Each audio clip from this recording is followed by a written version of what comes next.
આવી ખેડૂતોની હાલત થઈ છે અત્યારે મિત્રો. 25 વીઘાની ડુંગળી છે, અત્યારે રોટાવેટર હાલે છે. જગતનો તાત કઠણ કાળજે તૈયાર ડુંગળી પર રોટાવેટર ફેરવી રહ્યો છે. 4 મહિનાની મહેનત અને કિલોના 3-4 રૂપિયા ભાવ આવતા ખેડૂતોને આંખે પાણી લાવી દીધા છે. ખેડૂતોની સ્થિતિ જાણવા દિવ્ય ભાસ્કરની ટીમ ગુજરાતમાં સૌથી વધુ ડુંગળીનું ઉત્પાદન કરતા ભાવનગર જિલ્લામાં પહોંચી.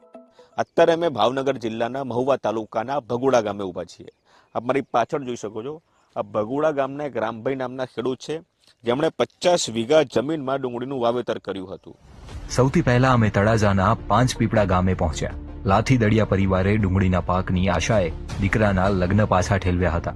9 લાખ રૂપિયાની આવકનો અંદાજ હતો, પણ માવઠાથી ભારે નુકસાન અને 3-4 રૂપિયા ભાવથી હવે લગ્નનો ખર્ચ ક્યાંથી કાઢવો એ મોટો સવાલ છે. એ પૈસાની વાટ એવી હતી અમારે કે ડુંગળીનું વાવેતર કર્યું છું કે જો એમાં પૈસા મળશે તો આપણે દીકરીના લગ્નમાં આપણે વાપરીશું એવી આશા હતી, પણ આશા નિષ્ફળ ગઈ છે અત્યારે અમારી. કિશોરભાઈને ખેતીમાં હવે કોઈ ભવિષ્ય દેખાતું નથી, એટલા માટે દીકરાઓને પણ તેમને સુરત